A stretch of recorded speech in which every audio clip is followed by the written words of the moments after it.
नमस्कार, जय श्री कृष्ण। माया करिश्मा पेसवाणी है मुझे चैनल कृष्ण कृपा केवलम में तव्हां सभिनीनि जो स्वागत है। अज जो वीडियो है वो सवालन ऐं जवाबन जो है, जो जवाब मां कमेंट में ॾेई सघंदी आहियां, ॾींदी आहियां। बाक़ी जो मूंखे लॻंदा आहिनि कि मूंखे खुद ॿुधाइण खपनि, हुन जे लाइ मां वीडियो ठाहियो है। त पहिरियों सवाल है दिव्या जो।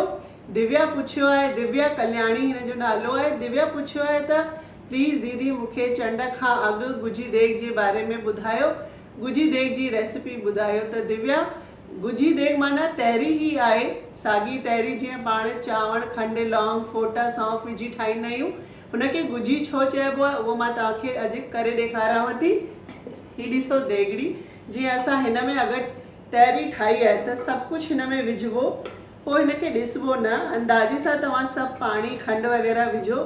ही अटो आहे, अटे खे चारों तरफ़ हिन जे देगड़ीअ में ईअं चारों तरफ़ चंबड़ाए छॾिबो, माना हाणे इहो बंदि थी वई, ॻुझी थी वई। हिनखे ईअं ई गैस ते सिम ते ठाहिबो, खोले न ॾिसबो, सिधो ईअं ई दरिया शाह ते बहिराणे सां गॾु खणी वञिबो ऐं हुते ई खोलिजे, हुते ई विझबी। त इहो जो आहे न अटो, उहो पची करे पाणे ई टुकड़ा टुकड़ा थी निकिरी ईंदो। हिनखे ॻुझी देग हिन करे ई चइबो आहे कि हिनखे ईअं ई ठाहिबो ऐं ईअं ई खणी वञिबो। पोइ हुते बहिराणे महिल हिनखे परवान करे करे हिन में थोरो पाणी खणी अचिबो, हुन मां छंडो हणिबो। त इहो चंड ॾींहुं ज़रूरु कजे। भॻवानु श्री कृष्ण बि गीता जे 10 अध्याय जे 29 श्लोक में चयो आहे कि जो जलचर आहिनि हुन में वरुण मां आहियां, माना झूलेलाल भॻवानु कृष्ण जा ई रूप आहिनि।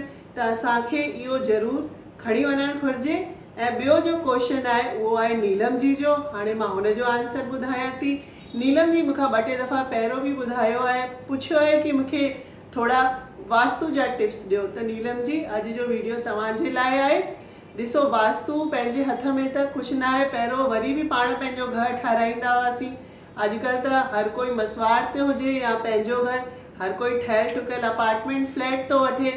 त हुन में पंहिंजे हथ में जो वास्तु आहे मां तव्हांखे उहो ॿुधायां थी, जो मां पाण बि कंदी आहियां। वास्तु लाइ घर में सभिनीनि खां पहिरियों महीने में 1 दफ़ो हवन ज़रूरु कजे ऐं हुन जो वीडियो मां पहिरियों ई विझी चुकी आहियां। घर में हवन कैसे करे, टाइटल सां तव्हां ज़रूरु ॾिसजो। को बि मुश्किल हवन कोन्हे।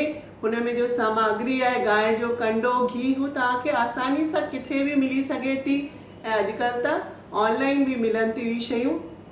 तव्हां ज़रूरु ॾिसजो, उहो ज़रूरु करिजो, हुन सां पॉज़िटिव एनर्जी अचे थी। ॿियो मां तव्हांखे सलाह ॾींदमि त घर जे पूजा मंदिर में सुबुह शाम 2 टाइम ॾीओ ज़रूरु ॿारणु घुरिजे ऐं शाम जो तुलसी वटि बि।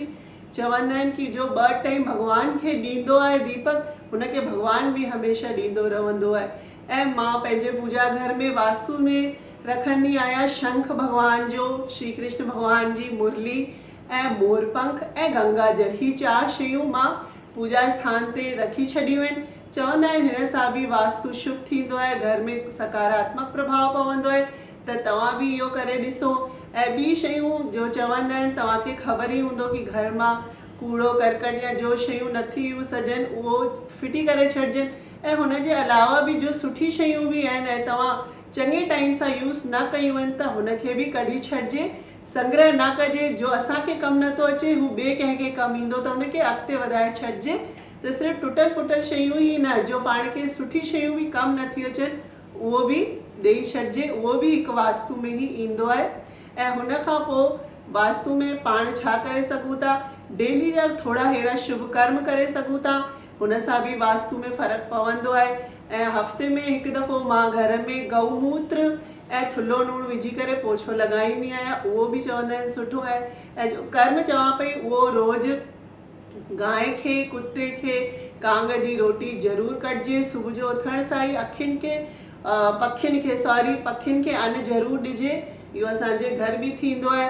बाक़ी चवंदा आहिनि ॾिसो, मच्छियुनि खे अटो विझिजे ऐं कीलियुनि खे खंड विझिजे। त पाण जो थारू ॾींहुं जीअं मां विझंदी आहियां बहिराणो ऐं अखो, त हुन में कीलियुनि जो बि थी वेंदो आहे ऐं मछलियुनि जो बि थी वेंदो आहे। घर में बि अखो पायो त हू कीली ई खाईंदा आहिनि। त जो ही नंढा नंढा शुभ कर्म आहिनि उहे कंदा अचिजनि त ज़रूरु फ़ाइदो थींदो आहे, घर में बरकत थींदी आहे। ॾिसो, असां प्रकृति खां हमेशह वठूं ई वठूं था, त असांजो फ़र्ज़ु आहे कि असां वापसि बि कुझु ॾियूं। त ही जो नंढा नंढा शुभ कर्म आहिनि हुनजे असां प्रकृति खे वापसि था ॾियूं जो असांखे प्रकृति सां मिलियो आहे। त होप तव्हांखे मुंहिंजा ही टिप्स वणिया हूंदा। ॾिसो मां तव्हांखे उहो ई ॿुधाईंदी आहियां जो मां पाण ख़ुदि कंदी आहियां।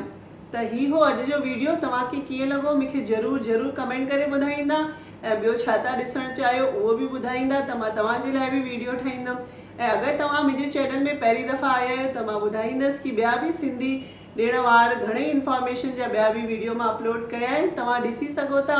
ऐं अगरि पहिरीं दफ़ा आया आहियो त मुंहिंजे चैनल खे सब्सक्राइब कजो, पासे में जो बेल आइकन आहे हुनखे प्रेस कंदा त तव्हांखे नोटिफिकेशन अची वेंदा जीअं ई मां वीडियो विझंदमि। त वरी मिलंदासीं हिकु नई वीडियो हिकु नई इंफॉर्मेशन सां। तेसिताईं मोकल थी वठां। जय झूलेलाल, जय श्री कृष्ण।